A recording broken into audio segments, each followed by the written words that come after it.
Hello, I'm John David Ebert, and welcome to the welcome to the first class of the 6th week in our lecture course on understanding contemporary art. Hitherto, we have followed a path that has moved from America. We started with New York City, which indeed has been the center of the art world, at least of the contemporary art world, throughout the 50s and the 60s.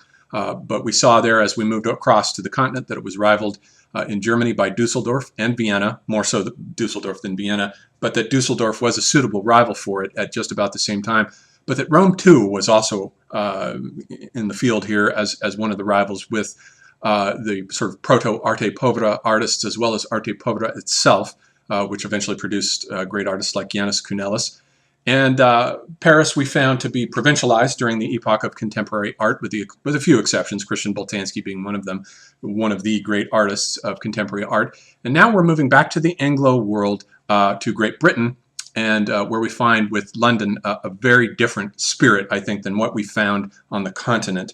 There's something that unites all of those continental artists together, a sense that meaning matters, a sense that meaning is something. There's a desperate search for new signifiers amongst the artists of both Dusseldorf, whether we think of Joseph Beuys or whether we think of Janus Cunelis trying to piece back together the fragments of the memory and Mediterranean of the ancient Greek world. There is a sense that the past matters, and meaning is one of the main concerns that unites the continental artists of the contemporary art world. This is not the case in London. London found itself, for the most part, a provincial backwater when it came to contemporary art immediately after the war, with a few exceptions, such as Francis Bacon, whose work we'll look at next, and Lucian Freud and David Hockney. These are artists who are great singularities unto themselves. They're sort of lone icons who function as worlds unto themselves, but they're not really part of much in the way of a movement. Nothing really happens in the way of putting Britain on the map of contemporary art until we get to the late 80s and early 90s with the so-called YBAs, the young British artists, all of whom tended to cluster around Damien Hirst. Damien Hirst, all these artists came out of Goldsmiths College, and Damien Hirst announced them in an exhibition that he entitled Freeze. That was an exhibition that was held in 1988 at an empty warehouse, a sort of London Port Authority warehouse that was empty, and the interior of which was designed to resemble a Charles Saatchi gallery. A great deal of the money that's associated with the YBAs came from Charles Saatchi, as one of the great patrons of the YBAs, the young British artists, who all came out of this group, and 16 of them exhibited along with Damien Hirst at this exhibition, which essentially functioned in a way that was analogous to Germano Chalant's exhibition held in Genoa in 1967 that put arte povera on the map. This is the exhibition in 1988, the Frieze exhibition, that puts Britain on the map as one of the great rivals to New York now for being a center of contemporary art. So now we're going to look at this art. And what we'll find is that the art is very different. It mocks the very process of meaning-making itself. It's an art that is obsessed with shocking, and it's absolutely obsessed with upsetting people. And I think that it tends to put the process of upsetting and shocking and thumbing its nose at the bourgeois as more of a concern than the actual process of looking for new meaning itself, as we'll see. Frieze magazine came out of this, which was founded by Amanda Sharp and Matt Sladover in 1991. It came out of this, and the Frieze Art Fair that is still held annually, starting in around 2003, was associated with this. And of course, the Tate Modern opens up in 2000 on the wings of all of this money coming in now with Saatchi and these new artists. There's a new confidence now that causes Tate to open up this new great building, the Tate Modern, in 2000. And so Britain is now a going concern in the contemporary art movement. So let's look at a few of these images here. Let's go back to the Frieze exhibition in 1988, organized by Damien Hirst. This was one of his contribution to the exhibition, Hirst's boxes from 1988. It's almost a kind of three-dimensionalization of a Mondrian painting, and interestingly, these are these little semiotic units. We'll see when we look at Damien Hirst's work what his grid of semiotic units represents and why it's significant. This is the painting that gave the exhibition its name by Matt Collishaw, Bullet Hole. It's a frieze frame, and that gave the exhibition its name, taken from a pathology manual. Even though it's called Bullet Hole, it was actually a wound inflicted by an ice pick on an individual that he has blown up to a grid of 15 canvases and deliberately set out, once again, to shock. Sarah Lucas was also present at that exhibition, although not this work. This is a later work from 1993, a self-portrait with mug. Sarah Lucas is here. She was obsessed in a series of portraits, as well as doing installations and other things, with deconstructing gender roles and stereotypes. She portrays herself in a very masculine way here. Tracey Emin was also one of the protagonists of the Frieze exhibition, although this is her most famous work and it's a later work. This is My Bed from 1998, in which Tracey Emin simply put her bed into an exhibition and called it a work of art. Very controversial, and it's become one of the iconic images that's associated with the sort of aggressiveness and in-your-faceness of the YBAs. Angus Fairhurst was also present at that exhibition, although not with this work. This also is a later work of his from 2003. A couple of differences between Thinking and Feeling 2. Fairhurst committed suicide in 2008. This is an image, I think it's a bronze sculpture of a gorilla that's a kind of displaced castration motif. And though these artists were not present at the original Frieze exhibition, this is they are main players in the YBA movement, Jake and Dinas Chapman. This is one of their images that forms a dialogue with Francisco Goya's various horrors of war etchings that he did about the Peninsular War right around 1800. This is Great Deeds Against the Dead of 1994, which essentially is a three-dimensionalization of one of Goya's etchings, and comments upon it. It's a three-dimensionalization, but also a scaling down to it of the level of toys and action figures. And I think in the work of Jake and Dinas Chapman, we can see there's a kind of scaling down of art to the level of train sets and toys and action figures. This is another one of their images. This is Hell of 2000, which is a direct dialogue with Peter Bruegel's Triumph of Death from around 1500. And it shows the horrors of war. But it ruptures you can't take it seriously, unfortunately, because they've put a series of Ronald McDonald images hanging from crosses. And so it's as though they're just saying, no, we're just kidding. But this isn't to be taken seriously at all. This is a work that's designed to rupture art, to make fun of art, and to make fun of the very attempt of art to make sense out of meaning itself. And so I think we can see that with the YBAs, we've got a very different spirit in London from what went on the continent.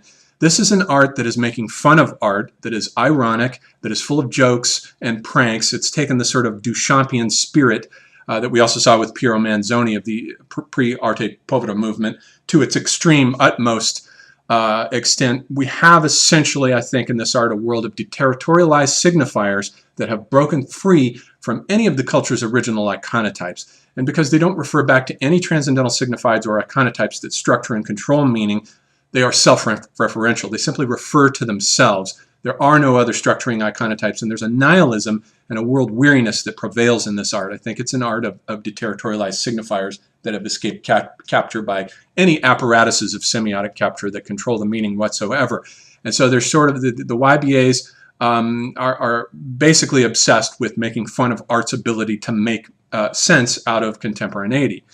This isn't the first time this has happened in art. I think if we look back at the Hellenistic world, we find similar developments went on there in the 2nd century BC. This is Boy Struggling with a Goose, where we have aesthetically trivial and insignificant works there. Also here we have Boy representing with Goose, and we have a sense of the prevalence there too of kitsch and a sense of jokiness and art not taking itself seriously.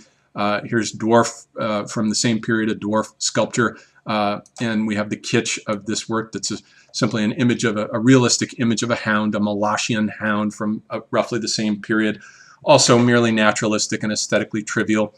Here's another work of a goat, just sheerly realistic statement of a goat. There too we had an art of deterritorialized signifiers that had come broken free from all the cultural mythological iconotypes that originated the image-making processes in the artworks themselves to begin with. So there too we had a worldless art because similar circumstances prevailed there. That too was an age of money and capital and finance in which the individual had come unplugged from the polis. And because the individual, it didn't matter where the individual was born, money, what mattered was where you were at in terms of the economic hierarchy, how much money you had. And that determined your place in that world. So the individual had come unplugged from the city in that age. It was a worldless art of deterritorialized, worldless signifiers, also of Heideggerian things that had come unglued from being and become mere objects, also an age of vast institutions and libraries and museums and the completism of collecting and creating complete collections of art, an age of the making of copies as a vast industry. Lots of ontological characteristics prevailed during the epoch of Hellenistic art as prevailed today. It's a very similar development. But I think that everyone agrees more or less that the YBA movement, I think, is pretty much exhausted itself. It's wound down. I think it's done. It's had its 15 minutes. We do have some new, exciting British artists, though, that are coming on scene in the wake of all this. I think this is Emma Tooth's painting The Captive from 2012, which is a work that deals with meaning in a very strong sense. That this is an image that reworks Joseph Wright of Darby's image, The Captive, of a captive down in a dungeon who is painted in the pose of Michelangelo's Adam just before Adam is touched by the spark of God. And the upraised knee of Adam invites comparison with the ancient image of the earth god Jeb, whose upraised knee was the symbol of the pyramid itself. But here we have today's contemporary protagonist of contemporaneity is not engaged in building anything. He's become a prisoner of the new Aladdin's cave of Adorno's culture industry, who has been captured by the image phantoms of the television set that he's stuck in front of. And the spark of God here has been replaced by the spark of the remote control. There's lots of meaning going on in Emma Tooth's canvases. Very exciting artwork. This is another one from her. Bacchus, which is a dialogue with Caravaggio's Bacchus. The modern version of Bacchus is a sort of deterritorialized working class man with a beer instead of a glass of wine. And here we have one more of hers, Ecce Homo, a recent image of hers from 2013. Ecce Homo is behold the man when Christ is taken out to be crucified. Here the crossed hand suggests the image of the cross. And this is an image that breathes the spirit of violence. You sense that this man contains violence implicitly within him. He could be part of one of Britain's hoodlum cultures that have caused so much trouble there. Violence is about to break out here. We get the sense. But there's a dialogue with the image vocabulary of the West in Tooth's work that I find very refreshing after the desertification and wasteland of the YBAs. Also, we have Chris Boyd, who is a new artist who is coming along. This is his book of Dari Sibu, which is an image that I used for the cover of my Art After Metaphysics book. The image of the volcano here refers to the kinds of volcanoes that Boyd encountered growing up in the Philippines. So there's that, but it also refers back to the kinds of heavy 12-pound giant volumes, the book as work of art that was made during the Middle Ages, in which we would have a very heavy cover with encrusted gems and transcendental signifieds like images of the crucifixion that would be on the center. Here, all of that is gone, and all that's left, all that's left now is a semiotic vacancy that Chris paints here that challenges us to fill in with a quest for new signifiers that will point and create to new signifieds. This is his Glitch Christ, which is a sort of CGI reworking. Chris is a multimedia artist. He does traditional sculpture as well as video art that's of the quality and caliber, I think, of Bill Viola. Here's a clip from one of his videos. This is a clip from a video that he's in that's a work in progress right now called Dead Room, which is a video that shows a man consuming a sacramental meal of beetles. The beetle was the symbol in the ancient world, amongst the ancient Egyptians, of regeneration. And so the beetle becomes a sacrament here that regenerates the individual. It opens up a portal as though it were a sort of sacrament like a magic mushroom or ayahuasca or something of that nature that opens up a portal to the electronification of the astral plane, which will open up a quest for new signifieds. Chris is looking for new signifieds, and the electronified version of the astral plane that his video is opening up here is essentially opening up Deleuze and Guattari's plane of consistency of deterritorialized signifiers.